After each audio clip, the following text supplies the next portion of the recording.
Hi, today we are going to be talking about the greenhouse. The greenhouse is like a tiny garden that will soon have lots of plants in it.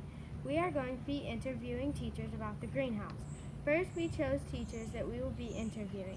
The teachers that we chose were Mr. Marcus, Miss Freeman, Miss Codwell, Miss Crow, and Miss Thorne. Then they will get to pick two students from their homeroom to answer a question that we will ask them.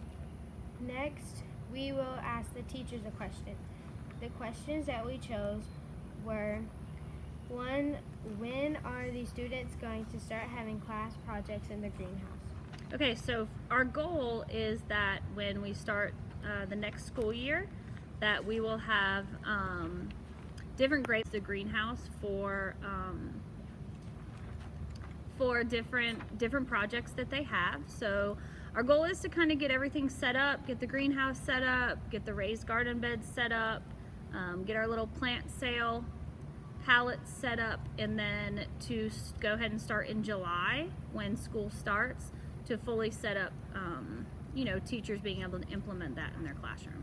Okay, so number 2, will the greenhouse have plants being planted in it? The greenhouse is probably going to be kind of like we talked about when we actually went in the greenhouse, kind of a midpoint. So we will plant some plants in there, start some seedlings and things in there. But we have our indoor greenhouse and the STEAM lab that seems to be working really well. So once those seedlings get strong enough, then they will go to the greenhouse. We can also use the greenhouse to store plants that are donated to the school or plants that we, that we're growing. Number 3, are all grades going to be allowed to take a part in projects? Absolutely. Our goal is that all of the grade levels play some sort of part in the outdoor learning projects. So there's going to be plenty of things for the different grade levels to be able to do. And the ideas just keep on coming. So 3rd grade already has their observatory, middle schoolers started the outdoor classroom, now we have the greenhouse and the raised beds and the pollinator garden, so we kind of have a lot going on, so there'll be a little bit for everybody to be involved in. Number 4, what are some future project ideas? Oh wow, I have a lot of them. So there's things that, obviously the garden, the vegetable garden, the pollinator garden. I know that the kindergartners want to do some flower gardens and some outdoor play areas. There's a lot of different things that we can do. We can do things with the birds and the bird houses and butterfly gardens. We could do a butterfly house. We could have worm gardens. We can have herb gardens. I have so many different ideas. So the possibilities really are endless. There's so many things that can be done. And any new ideas that people have that they want to use for the projects, we're open to those ideas. Okay, number 5, when will these teachers start showing all these students? Well, I think the students are exposed to it now as they walk outside and kind of walk around, and they're seeing the process and helping with the process. The middle school boys just helped move the raised beds yesterday. So I think it's good that everybody's kind of playing a part in the process and seeing as it's from start to finish. That's fine. Number 6, will there be vegetables planted in it? The vegetables will be planted in the raised beds. And so they'll start, little baby vegetable plants will start in the greenhouse, but then once they get strong enough to be able to go outside into the raised beds, then they'll be in the raised garden beds. Number 7, will the teachers give the plants to other teachers and students? Yeah, absolutely. What we're going to, hopefully we'll have a successful vegetable garden, and hopefully we'll be able to not only sell some of the plants on our pallets, to the community, but use plants use some of the vegetables in the cafeteria for lunch. That would be awesome if we could use some of that. Over the summer, maybe we'll have a system where we can have people come and volunteer to water the plants and pull the weeds, and if they do that, kind of their pay would be able to harvest the vegetables and take it home. So absolutely, the vegetables are going to have to get eaten. Number 8, will the teachers provide the plants? Well, I think if we're successful in being able to sell plants with the pallets and with the honor system box, then we should have enough money in an account to where if teachers do want to work on a project, they can always come and see how much money we have in the garden account to see if we are, if we would be able to fund whatever project, whatever idea they have. Number 9. When did you decide there was going to be a greenhouse? Well, when did I decide there was going to be a greenhouse? Well, I have wanted to have a greenhouse at my school for many years, but this is the first time that I've had a principal that was really supportive of it. And so, we just got the ball rolling and did the donors choose, and it looks like it's hopefully going to be pretty successful. Number 10. Why did you decide that we were going to have one?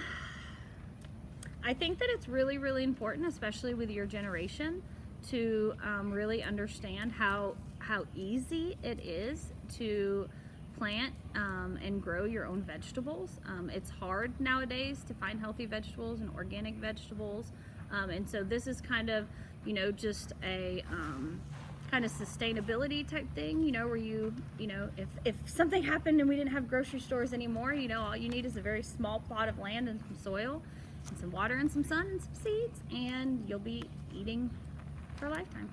Yes. Okay, so welcome to the greenhouse. This is the greenhouse that we got through our Donors Choose for our outdoor learning space.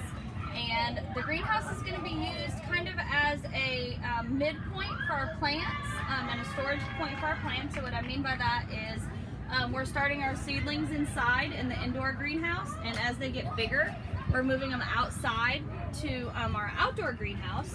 And then we're in the process of building new raised garden beds out there. So as soon as our garden beds are built, we can move our vegetables outside. So the process of starting the seeds inside, bringing them to the greenhouse, letting them grow a little bit larger, planting them outside, and then when they harvest, our plan is to be able to provide some food to the community or here at school.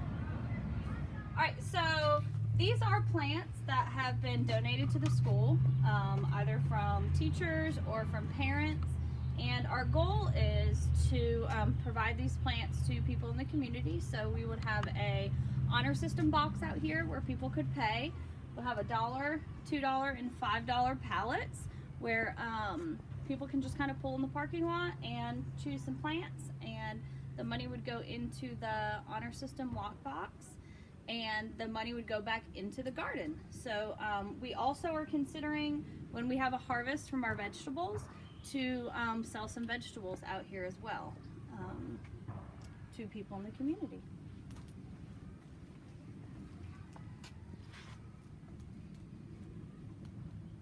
Mr. Marcus, how would the greenhouse help out our school, and how would it provide us food? I think it would be wonderful for children to see how plants grow from seed to plant. There's a lot of things they can write about, and I think it offers a lot of different lessons for the children, also teamwork. They can learn how to work together to provide food for our school family. I think it'll be a great idea to have some sort of food fresh from our garden that maybe would be a lunch choice. I think that would be something really exciting for our Mavericks to experience in the future. Okay, so how do you think our greenhouse would help out our school? Well, first of all, I think it is a great experience to work in the soil. I'm a gardener myself, so I love to put my hands in the soil and watch things grow. I think that Miss Freeman has a great idea about using the greenhouse to grow herbs and flowers and put them in a location to sell and raise money for the school and for further projects with the greenhouse.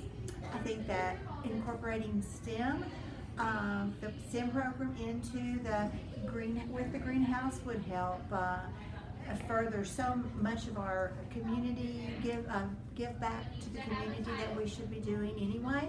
And I just think that the kids would have so much fun attending to all the beautiful things that we can grow and for a show and to eat in the garden. Miss Caldwell, how would the greenhouse help out our school, and how would it provide us food?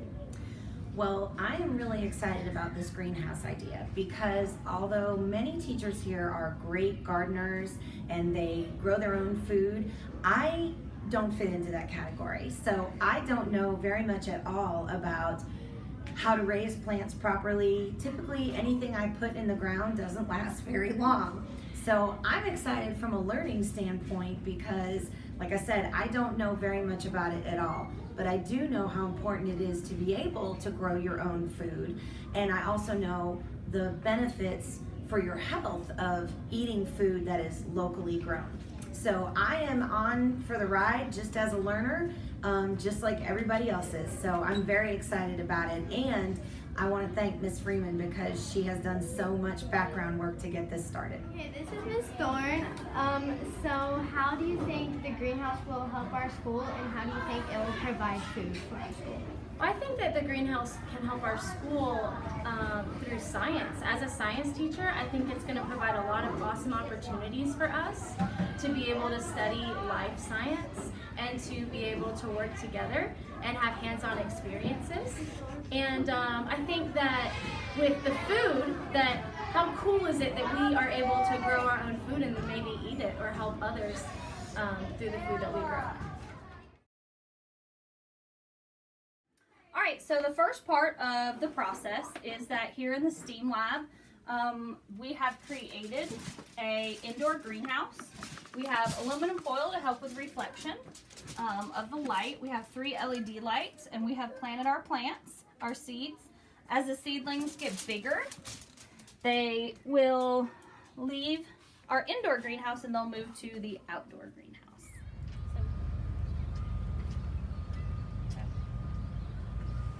So I'm wondering if